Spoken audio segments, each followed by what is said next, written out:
Hej, mitt namn är Henrik Alén och jag jobbar på Comstat och representerar Hummingbird i Sverige. I dagens klipp så kommer vi gå in på hur man ställer in, om man säger, lite äldre Hummingbird-produkter. En enkel sak som att byta vy så att säga, det är att trycka på view. Högst upp i höger. Kommer du till den vyn, eller passerar den vyn du vill ha, då trycker du exit för att bläddra tillbaks. Så här är fram och tillbaks. En snabb funktion, det är att hålla inne view. Så kommer det ekolod.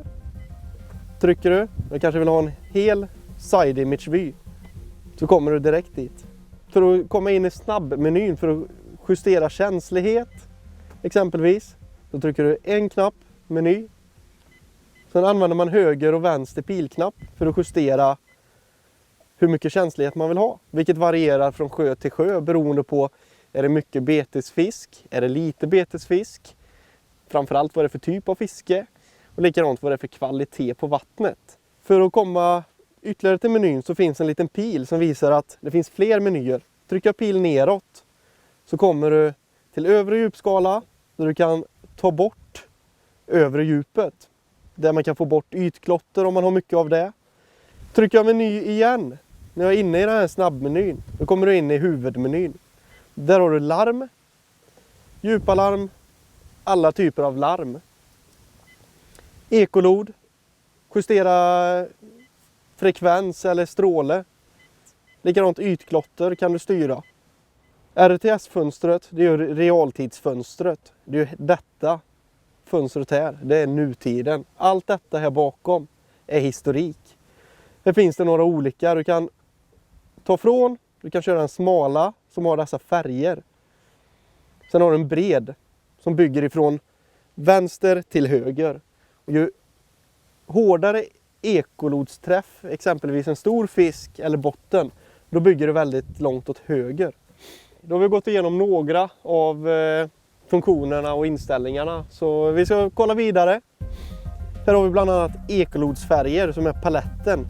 Palett 1 är, som vi ser här, gul färg är som hårdast träff.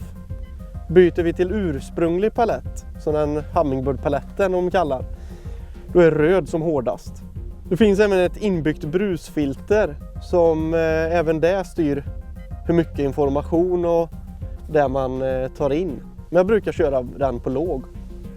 I de lägena, kanske om du trollingfiskar, vill se språngskikt, temperaturskikt, då kan det vara bra att ställa upp den här för att ta in mer information så du kan få upp det på skärmen. Vattentyp.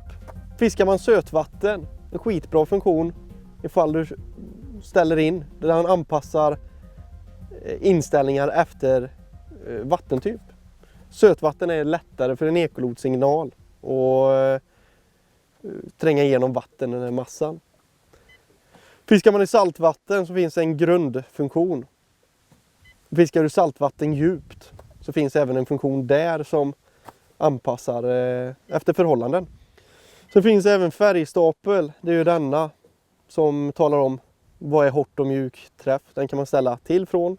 Det vi ser här uppe, det svarta strecket, det är temperaturdiagrammet. Jag brukar vilja ha det till om man framförallt trollingfiskar, när man letar varmvatten. Då kan du se ifall det sjunker eller höjs, ifall vattnet blir varmare och kallare. Om vi ska komma in i expressmenyn, om vi vill justera någon av dessa ekolodstekniker. Som vi har här har vi side image, vi har 2D-lod till vänster. Trycker vi meny på expressmenyn så finns aktiv sida höger. Alltså alla dessa funktioner kontrollerar side image. Men det kanske är att vi vill ändra känslighet på 2D-lodet. Då trycker vi aktiv sida och så ställer vi in den på vänster. Så då kommer alla funktioner här upp med bildframmatning, övre, nedre djupskala och känslighet.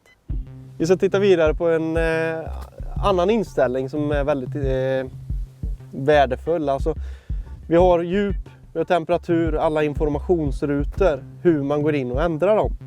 Då är det meny för att komma till huvudmenyn.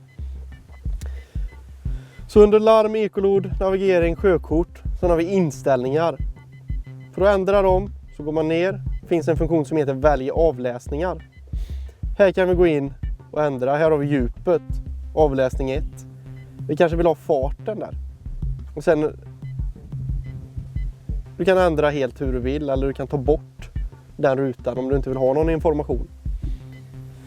Samma gäller de andra rutorna. Det är bara att gå in här, justera. Vad vill man ha? För att komma ur trycker vi exit. Ser vi på kartplotten, exempelvis lägga en position. Det är bara att trycka på mark så skapar du en position. Vill du skapa en rutt, tar du markören, vart du vill gå, sen go to, så startar en navigering. För att avbryta navigeringen som startats, så trycker vi meny en gång, så kommer den här expressmenyn. Då finns det här uppe avbryt navigering. Då är det bara att trycka pil höger som det visar där. Det finns jättemånga funktioner i denna maskinen, men jag kan säga normalt sett så kanske man använder 1/10 av alla menyer som finns. Så man behöver inte krångla till det, utan gör det enkelt, anpassa det efter ditt användande. Man lär sig ekolodet med hand, eller efterhand, så det kommer ju allt eftersom. Jag heter Henrik Allén och jag tackar er tittare för att ni tagit er tid att titta på detta. Jag hoppas det har varit till hjälp för er. Är det så ni har några frågor, skriv en kommentar så ska jag göra så mycket jag kan för att gå in och svara. Tack så jättemycket!